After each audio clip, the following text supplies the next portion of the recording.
Hey yo, chào mừng các bạn đã quay trở lại kênh của MCBAI. Và ngày hôm nay chúng ta sẽ đi đến một cái bài học. Và đây sẽ là một cái series để mình giúp cho các bạn có thể hiểu hơn về SN, hiểu hơn về automation. Và rất phù hợp cho các bạn nào mà mới bắt đầu tham gia và sử dụng cái công cụ automation này. Được chưa? Đó. Và cái buổi đầu tiên chúng ta sẽ nói về là giới thiệu về SN cũng như là automation.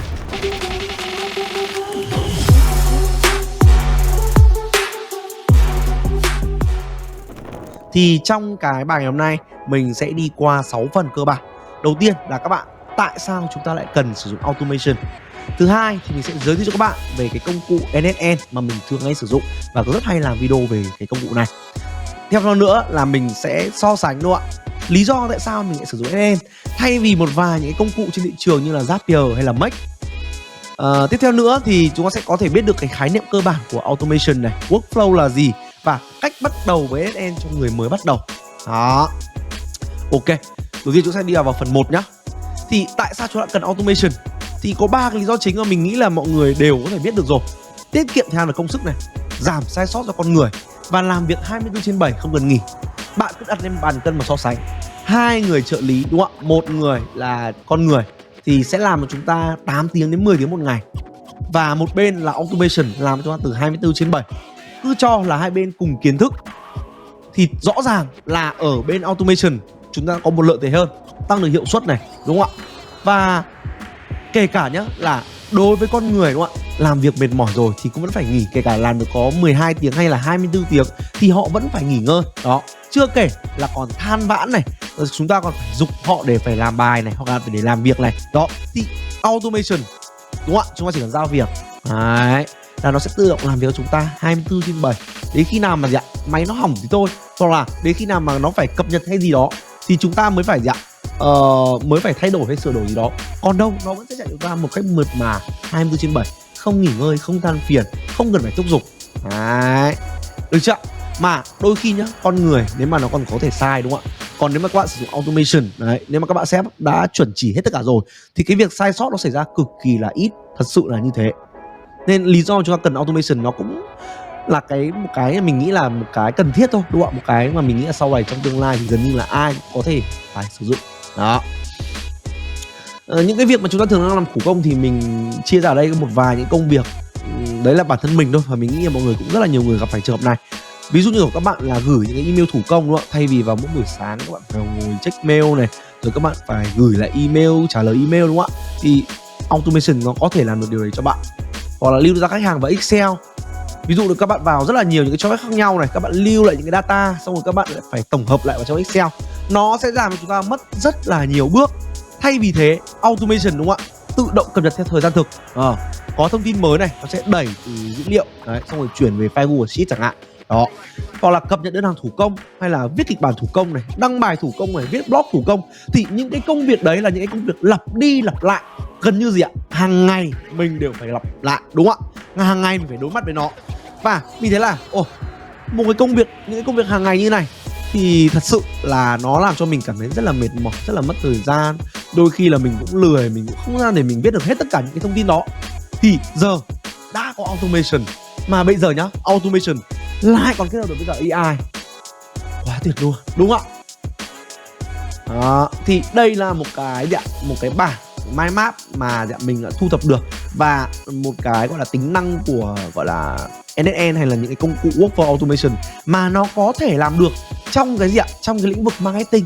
Ví dụ như kiểu là phân tích dữ liệu đúng không ạ? Nếu mà ví dụ bây giờ bạn giao việc cho một người đúng không ạ, phân tích dữ liệu thì họ sẽ phải tải tất cả những file PDF này đúng không ạ, tải những cái hình ảnh này lên cái database đấy.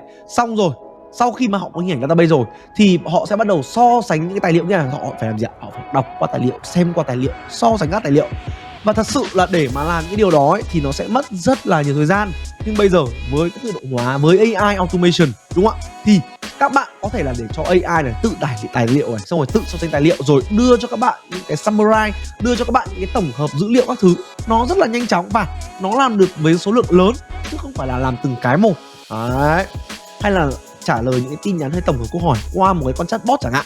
Thì con người thì có thể làm được đó, nhưng nó sẽ không thể nào làm được mọi thứ một cách nhanh chóng và tiện lợi như này được. Hay là tạo ra chatbot Zalo đúng không ạ? Thay vì là các bạn mất rất là nhiều cái chi phí để thuê nhân viên tự động trả lời, hay là trả lời ở trên Zalo, hay là tư vấn bán hàng ở trên Zalo, thì bây giờ con chatbot nó có thể tự động chốt sale này, tự động tư vấn cho khách hàng, tiện lợi.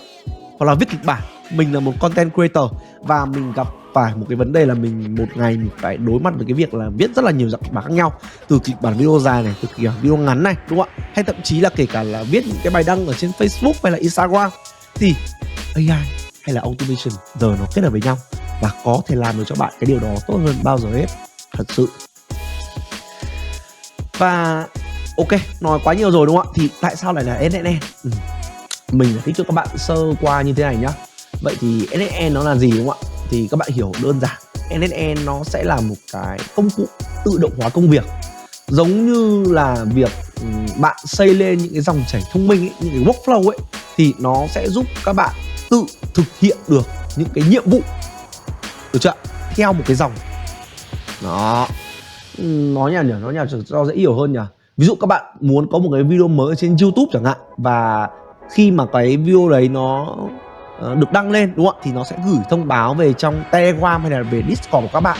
Thì như bình thường đúng không ạ, nếu mà các bạn có nhân viên thì nhân viên của bạn nó sẽ làm điều đấy, nghĩa là họ sẽ check xem là khi nào ông Bằng này ông ấy đăng video lên đấy, xong rồi mình sẽ gửi vào trong Discord hoặc trong Telegram là xác nhận là anh Bằng đã up video này, mọi người vào xem nhé chẳng hạn. Thì bây giờ đúng không ạ, mọi thứ được xảy ra hoàn toàn tự động. Khi mình đăng video lên cái là tự nhiên cái hệ thống workflow của mình nó sẽ tự nhận thông tin, sau đấy là gửi thẳng vào trong Telegram của mình. Thế là đỡ mất một nhân viên để làm được điều đó, được chưa? Thì đấy nó là NNN. Và cái lý do mình sử dụng NNN để có thể là áp dụng trong cái công việc của mình ấy, thì nó có 6 cái lý do sau đây. Đầu tiên là nó có một cái giao diện kéo thả trực quan. Đây, như các bạn cũng đã biết rồi đúng không ạ? Mình sẽ cho các bạn xem qua này.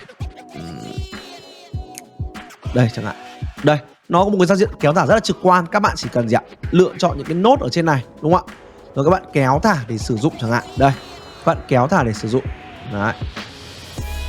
Rất là đơn giản, chứ không phải là viết code hay là bạn phải có một cái base về lập trình hay gì cả. Bạn vẫn có thể sử dụng được cái công cụ này. Tiếp theo này, mã nguồn mở. Thì NNN nó là một cái công cụ mã nguồn mở mà những cái công cụ trên thị trường hiện tại đang không làm được, như kiểu là Make hay Zapier họ không làm điều đó. Thứ ba là về mặt chi phí. NNN ấy thì rất là nhiều video mình đã nói rồi. Đây là một cái công cụ các bạn có thể là trả phí, và các bạn có thể sử dụng miễn phí luôn. Miễn phí là các bạn có thể là tự host nó, được chưa? Self host nó ở trên chính cái máy tính của các bạn và không mất một cái đồng phí nào cả. Nếu mà mất thì có thể nói là mất cái chi phí tiền điện thôi. Đó thì nó không đáng kể, tại vì ngày nào bạn cũng phải dùng máy tính mà, đúng không ạ?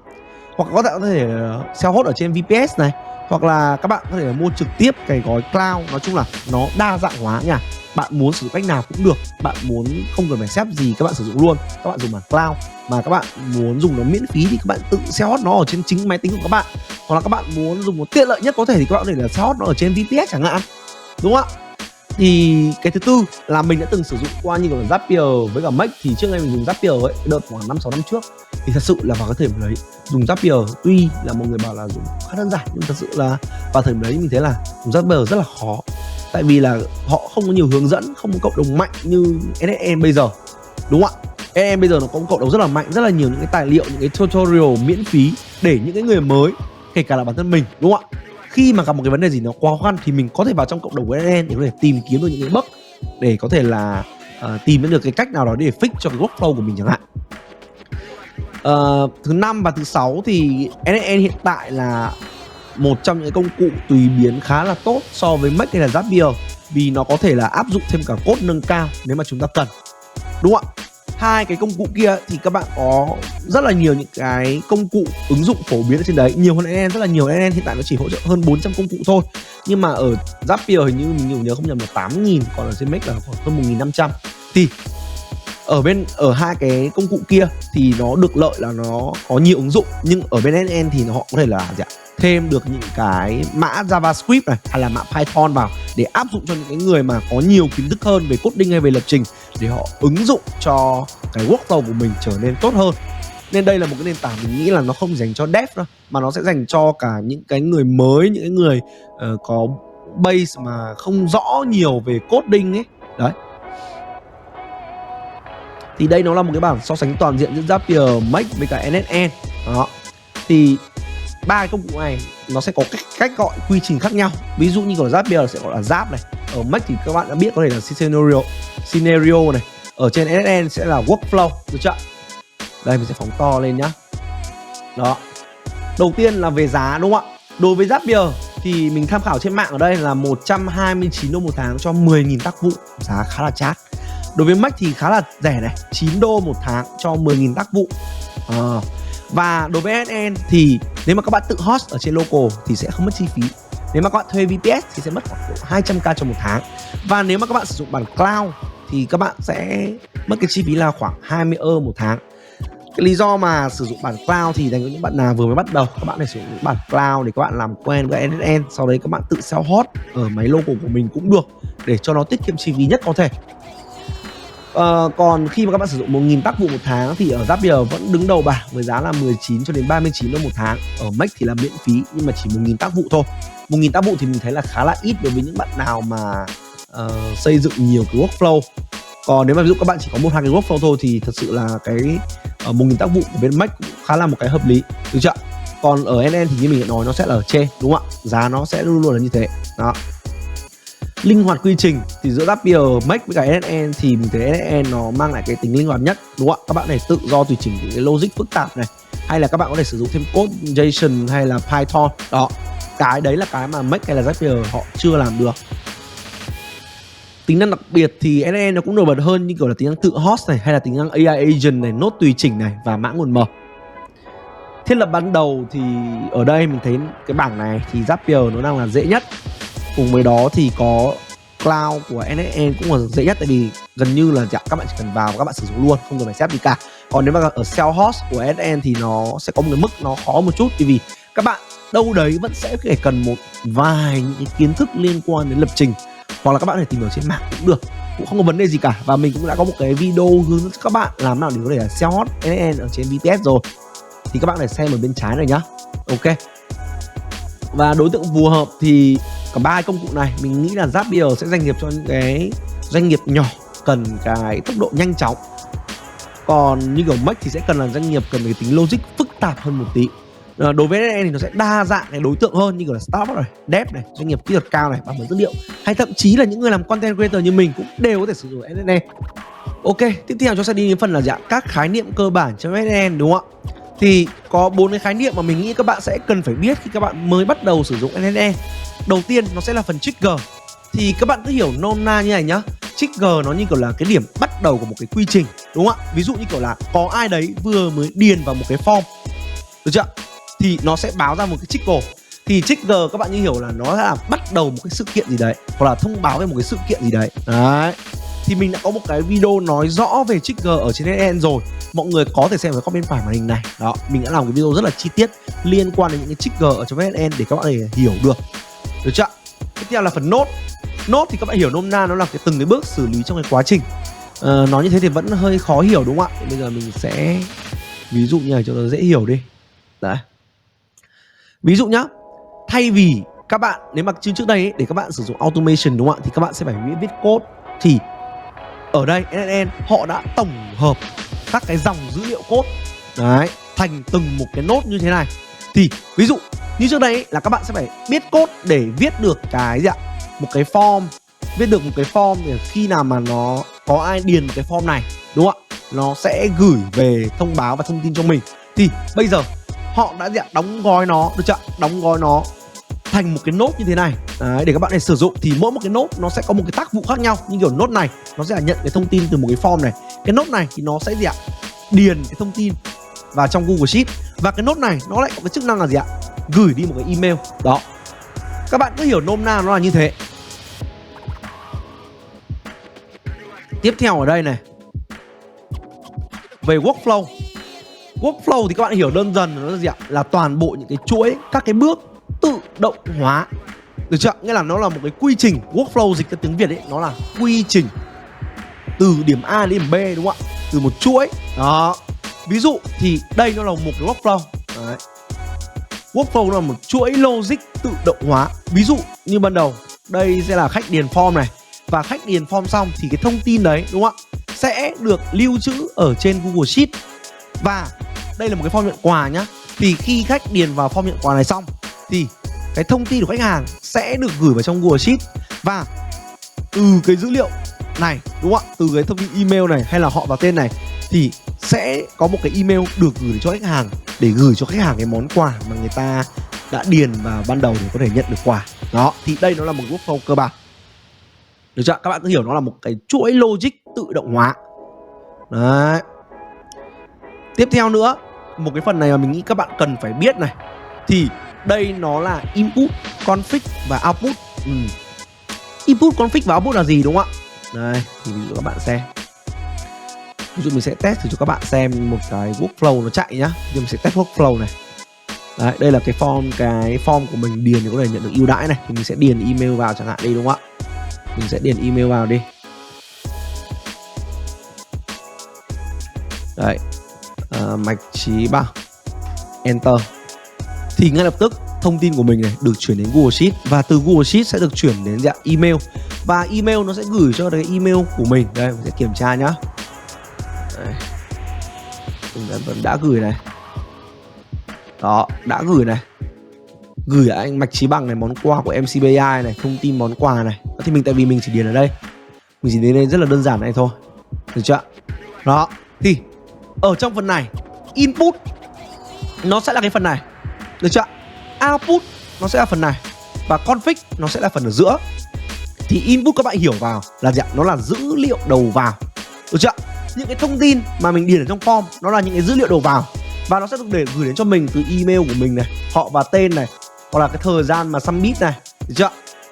Tiếp theo đấy là ở cái phần config, đúng không ạ? Là nơi để các bạn gì ạ? Để các bạn setting, để các bạn điều chỉnh cái thông tin. Thì các bạn điều chỉnh thông tin như mình đã nói ở trong cái file này. Được chưa?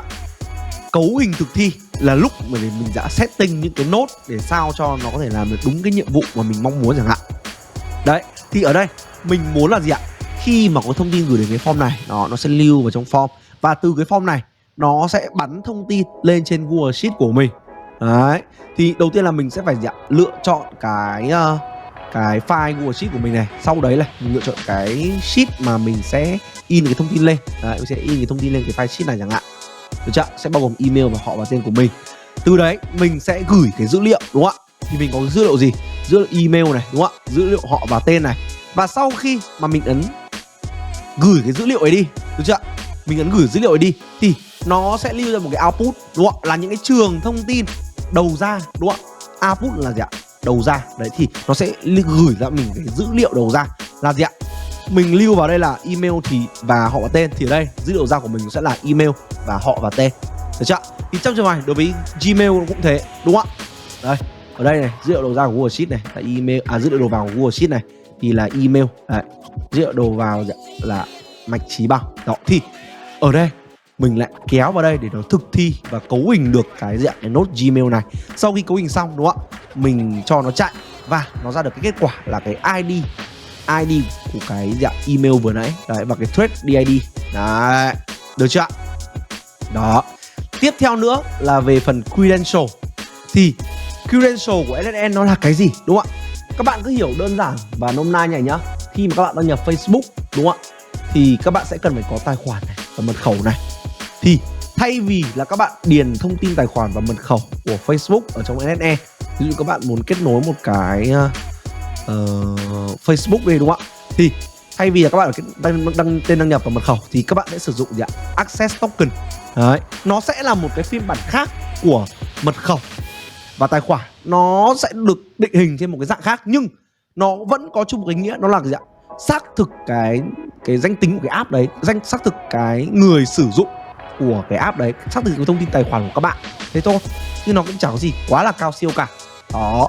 Và nếu mà các bạn là một người mới tham gia vào SSN ấy, thì các bạn cần phải nắm rõ những cái thông tin liên quan về trickle của SSN này, về những cái nốt cơ bản ở trong phần data information này. Đó. Rồi các bạn nên làm thử một vài những cái workflow mà nó đơn giản, như kiểu là nhận email này, gửi email này, lưu thông tin vào trong Google Sheet này, hay là gửi tin nhắn qua bot của Telegram chẳng hạn, và học những cái cách xác thực những cái tài khoản của mình ở trên SSN. Hơn nữa là các bạn có thể tham khảo rất là nhiều những cái template miễn phí ở trên SSN bằng cách là các bạn chọn cho mình ở cái phần này nhá. Đây, ở đây này nó có cái mục là gì ạ? Template, đúng không ạ? Thì đây nó là một cái community của NNN, có 1633 cái workflow automation. Đấy, rất là nhiều những cái workflow. Và thường ở đây nó sẽ có rất là nhiều những cái workflow mà kiểu dạng đơn giản để các bạn có thể dễ dàng vào học cách sử dụng và tham khảo những cái ý tưởng. Đó, không cần phải bắt đầu bằng những cái thứ mà nó quá là cao siêu đâu. Chỉ cần là chúng ta phải bắt đầu làm lại, đúng không ạ? Bắt đầu tìm hiểu. Vì thật sự là ban đầu mình cũng thế, khi mà mình mới sử dụng NNN ấy, mình còn rất là nhiều những cái bỡ ngỡ và mình cũng cảm thấy là ôi thật sự rất là khó và mình sợ khi bắt đầu. Nhưng mà sau một thời gian mình tìm hiểu và cố gắng tìm hiểu rất có thể thì mình thấy là NNN nó cũng không hề khó thế. Cái quan trọng là cái tư duy của các bạn khi mà các bạn sử dụng những cái hệ thống workflow automation này thôi. Và vì bây giờ NNN họ đã được tích hợp thêm rất là nhiều những tính năng AI như trong các video mình đã làm, đúng không ạ? Như kiểu là AI agent này, hay là sử dụng question and answer chain, nói chung là rất là nhiều tính năng AI khác để các bạn để sử dụng. Đó, nên là bây giờ sử dụng workflow automation cộng với cả AI nó là một sự lựa chọn rất là ok trong năm 2025 và 2026. Và mình nghĩ là hiện tại thì ở Việt Nam vẫn chưa nhiều người biết đến workflow hay là workflow automation kết hợp với cả AI. Nên mình nghĩ là các bạn cần phải chuẩn bị hành trang ngay tại bây giờ. Đó, để có thể là trong tương lai mình sẽ không bị đi thụt lùi so với những cái người khác. Nhất là những bạn nào mà hiện tại đang có ý định làm cái agency chẳng hạn, thì các bạn cần thật sự là phải tìm hiểu ngay về những workflow automation như này. Vì mình quen thật sự rất là nhiều người họ đã và đang áp dụng NNN hay là Make các thứ vào trong cái công việc và trong cái doanh nghiệp của mình rất là nhiều. Và nếu mà các bạn cũng quan tâm đến cái chủ đề này, hoặc là các bạn muốn thêm những cái câu hỏi nào liên quan đến NNN thì các bạn hãy comment xuống bên dưới cho mình biết nhá. Trước khi kết thúc thì mình cũng muốn giới thiệu với cả mọi người về một cái cộng đồng có tên là AI Automation Club. Thì đây nó là một cái cộng đồng chia sẻ những cái kiến thức dành cho những bạn nào yêu thích AI này, automation, workflow automation, hay là các bạn muốn kiếm tiền với AI hay làm affiliate marketing với AI thì các bạn hãy tham gia cái cộng đồng này. Ngoài những cái kiến thức chia sẻ AI về trong này thì mình cũng có dành tặng cho các bạn cái template mà mình đã làm với cả NNN ở trong cái cộng đồng này, trong phần khóa học và ở trong cái phần là tài nguyên và template này. Đó. Ngoài ra thì trong này mình cũng tổng hợp rất là nhiều những bài học khác mà mình đã sử dụng cũng như là đã trải qua trong cái đợt mà mình làm về sáng tạo nội dung này, hay là mình làm kiếm tiền ở trên mạng xã hội với AI. Đó. Và hiện tại là đang còn 16 trên 50 slot cuối cùng dành cho 50 bạn đầu tiên tham gia vào cộng đồng AI Automation Club với giá là 369k. Và kể cả sau này khi mà số lượng slot trên 50 người thì cái giá mà các bạn phải trả vẫn sẽ chỉ là 369k, chỉ áp dụng cho 50 người đầu tiên thôi, nên là nhanh tay nhá. Ok. Và nếu các bạn có bất cứ câu hỏi nào liên quan đến AI hay là automation hay là NNN thì bạn phải thoải mái comment xuống dưới cho mình biết nhá.